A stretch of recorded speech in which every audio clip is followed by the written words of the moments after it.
নমস্কার বন্ধুরা, আমার রান্নাঘরে আপনাদের সবাইকে স্বাগত। আজ আমার রান্নাঘরে বানানো হচ্ছে কচকচি, মুরগির কচকচি। অনেক আমাদের এদিকে বলে পোট।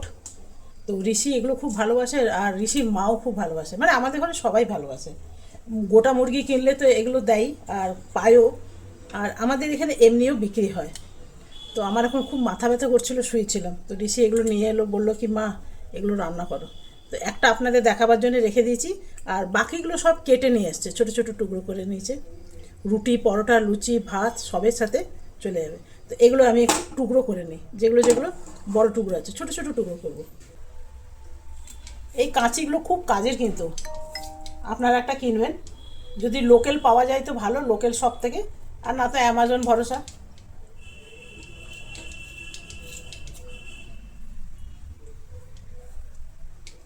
আপনারা এটা পছন্দ করেন কি না জানাবেন তো। আমাদের তো সবাই খুব পছন্দ করে।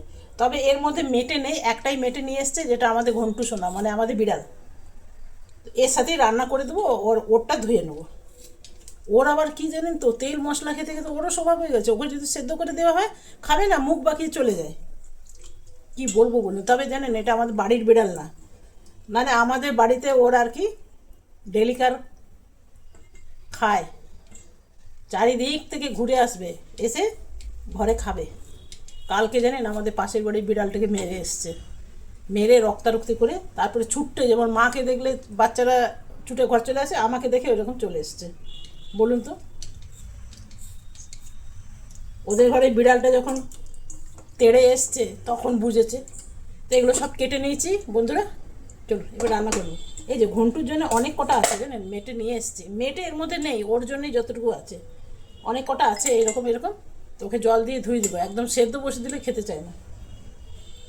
আর আপনারা সবাই জানেন যে আমার ফ্রিজে মশলা কড়াই থাকে, খালি পেঁয়াজটা কেটে নিয়েছি, আর একটু পেঁয়াজ এখন পিষে নিয়েছি। পেঁয়াজ আমি করে রাখি না, এগুলো সব ছোট ছোট টুকরো করে কেটে নিয়েছি। এইটা আমাদের ঘন্টু সোনার,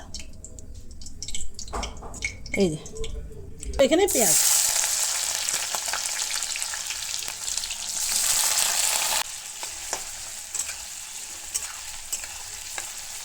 এখানে যেহেতু পেঁয়াজ কুচি দিয়েছি, পেঁয়াজ বাটা 1 চামচ দেবো।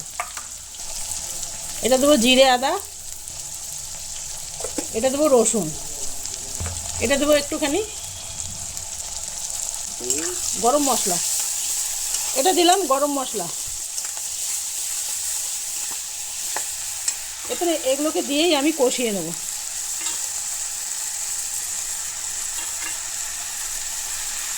এখানে দেবো নুন, এখানে দেবো হলুদ, এখানে দেবো ঝাল লঙ্কা, এটা দেবো একটু কাশ্মীরি লঙ্কা।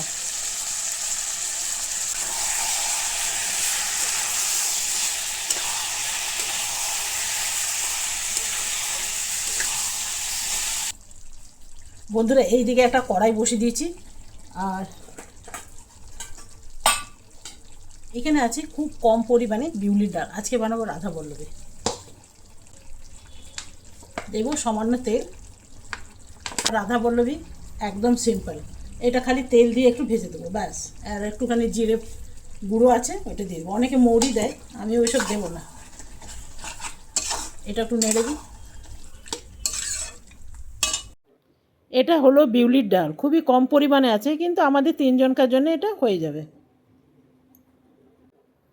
এখানে দিয়ে দেবো নুন, আর আমার জিরে, ধনে আর শুকনো লঙ্কা একটু শুকনো খোলায় ভেজে আমি একটু গুঁড়িয়ে রেখেছিলাম, এটা এখানে দিয়ে দেবো। আপনারা চাইলে কিন্তু মৌরিয়ে দিতে পারেন। এটা আমি একদম নিজের মতন করে বানাচ্ছি। রাধা বল্লভী করার কিন্তু অনেক নিয়ম আছে, তো আমি অত নিয়মে গেলাম না, একদম সাধারণ বানাই, সেটাই খেতে কিন্তু অসাধারণ হয়। আপনারাও এরকম বানাতে পারেন।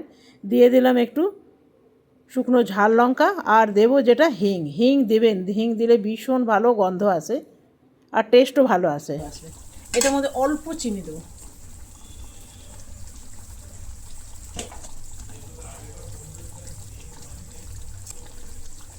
আমি যেহেতু ঘরে খাবো রাধা বল্লভী, তো একটু হেলদি করেই খাবো। দেখার এত ফ্যাশনের দরকার নেই, আমি খাবো পিওর আটার, বা আটা ময়দা মিক্স করেও বানাতে পারি, কিন্তু মনে হচ্ছে পুরোটাই আটার বানাই। এটা হয়ে গেছে, এই যে দেখছেন তো চলুন আগে আটাটা মেখে নিই। ঠিক জল আছে, এখানে দেবো একটু নুন। এটা কিন্তু পুরো আটারই আমি বানাচ্ছি। একটুখানি ময়ান দিয়ে দেবো, 2 চামচের মতন নিলাম। তো চলুন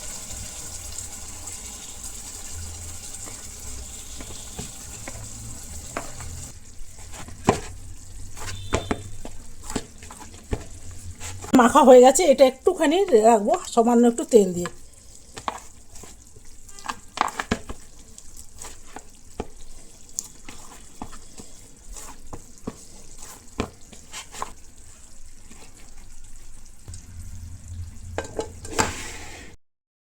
আমার এই চিকেনের কচকচিটা হয়ে গেছে। এরপরে এটাকে দিয়ে দেবো কুকারে। এটা কুকারে না দিলেও চলে, তবে কুকারে দিলে না খুব ভালো কালারও আসে আর টেস্টটাও ভীষণ ভালো হয়। একটু জল গরম করতে দিলাম, এরপরে এটা কুকারের মধ্যে দিয়ে দেবো। তবে এইখানে বেশি সিটি দেওয়ার দরকার নেই, দুটো বা 3টে সিটি দিলেই হয়ে যাবে। আর এটা কি সুন্দর দেখতে হয়েছে দেখুন, আর এটা টেস্টও ভীষণ ভালো এসছে। আমি একটু টেস্ট করে দেখলাম, এই যে দেখুন এটা ঠান্ডাও হয়ে গেছে। এরপরে আমি এরকম করে লুচি সাইজে করে নিলাম, আর একটু আটা দিয়ে নিলাম যাতে বাটিটা করতে সুবিধা হয়। এরপরে এর মধ্যে একটু ভরে ভরে দেবেন, তাহলে না খেতে আরও ভালো টেস্ট হবে। ফেটে গেলে যাবে, কোনো অসুবিধা নেই, খেতে তো ভালো হবে। এরপরে খুব সাবধানে কিন্তু মুড়তে হবে। তবে যদি একটু কম দেওয়া হয় না তাহলে কিন্তু ফাটবে না, একটু বেশি দিলেই কিন্তু ফেটে যায়। কিন্তু আমি একটু বেশি বেশি দিলাম, বেশি বেশি দিলে না খেতে ভীষণ ভালো হয়। হয়তো ফেটে যেতে পারে, হাতে করে একটু এমনি করে নেবেন, তাহলে কি হবে না, ভেতরের যে ডালটা দিয়েছেন সেটা সারা পুরো রুটির মধ্যে কিন্তু ছড়িয়ে যাবে। খুব ধীরে ধীরে বেলতে হবে। আমি একটু তেল লাগিয়ে নিলাম, ওইদিকে তেলটা গরম করতে দিয়েছিলাম, সেই তেলটা একটু লাগিয়ে নিলাম। প্রথমে আমি 2-3টে বেলে নেব, তারপরে আমি ছেঁকে নেব। ব্যাস, আর বড় করব না, ছোট ছোট করব। খুব সাবধানে ধীরে ধীরে বেলতে হচ্ছে। আরেকটা আমি একইভাবে বানিয়ে নেব। একটু হাতে শুকনো আটা নিয়ে নিলাম, তাহলে বাটিটা বানাতে সুবিধা হবে। তো এর মধ্যে একইভাবে আমি ভরে নিয়েছিলাম। এবার খুব ধীরে ধীরে করে বেলতে হবে, খুব তাড়াহুড়ো করে বেললে বেরিয়ে যেতে পারে। তবে আমি যেটা ভেবেছিলাম যে একদম ফুলবে না, বেশ খানিকটা করে দিয়েছিলাম, আপনারা দেখেছিলেন না, বেশ খানিকটা করে দিয়েছিলাম, তবুও কিন্তু ফুলেছে। তবে আপনারা যদি প্রথম করছেন তাহলে একটু ভেতরে পুরটা কম দেবেন, তাহলে প্রত্যেকটা রাধাবল্লভী কিন্তু ফুলবে। তবে আমার এটা যেটা ভয় ছিল সেটা কিন্তু ভয়টা কেটে গেছে। কিন্তু দেখছেন কি সুন্দর ফুলে উঠেছে। ফুলে উঠলে কিন্তু বেশ ভালো লাগে। এইভাবেই কিন্তু আমি সবগুলোই বানিয়ে নেবো। আর কালারটা কি সুন্দর এসছে দেখুন। আর সত্যি বলছি বন্ধুরা, খেতে ভীষণ ভালো হয়েছিল। পুরোটাই আমি আমার মতে বানিয়েছি। আরেকটা আমি সেমভাবেই বানিয়ে নেব। দারুণ দারুণ হয়েছে দেখতে। আর কচকচিটাও আমি আপনাদের একটু দেখিয়ে দিই।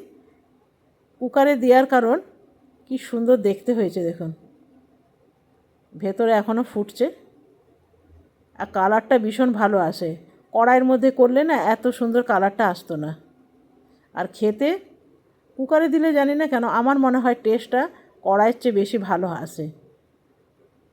আমি একটু ঝোল ঝোল রেখেছি, তাহলে লুচি দিয়ে খেতে বেশ ভালো লাগবে। তো আপনাদের কাছে কেমন লাগলো অবশ্যই জানাবেন। আমি একদম শর্টকাট পদ্ধতিতে দেখেছি, এটা করে দেখবেন, কোনো অংশে কম লাগে না। সাথে নিয়ে নিলাম একটু দই আর দিয়ে দিলাম 1খানা চামচ। আজকে তৈরি হয়ে গেল আমার ডিনার রেসিপি। তো বন্ধুরা কেমন লাগলো অবশ্যই জানাবেন। এটা ঘরোয়া পদ্ধতিতে বানিয়েছি, কোনো তামঝাম নেই, কিন্তু খেতে ভীষণ ভালো। আমি কালকে দই বড়া বানিয়েছিলাম, তো অল্প একটু রয়ে গেছিলো, তো সেটা দিয়ে ভাবলাম যে এই কচকচির সাথে দারুণ লাগবে। তো চলুন, কেমন লাগলো অবশ্যই জানাবেন। যদি ভালো লাগে একটা লাইক করতে একদম ভুলবেন না। কালকে আসবো আবার নতুন রান্না নিয়ে। আপনারা সকলে ভালো থাকবেন, সুস্থ থাকবেন। Thank you, bye by.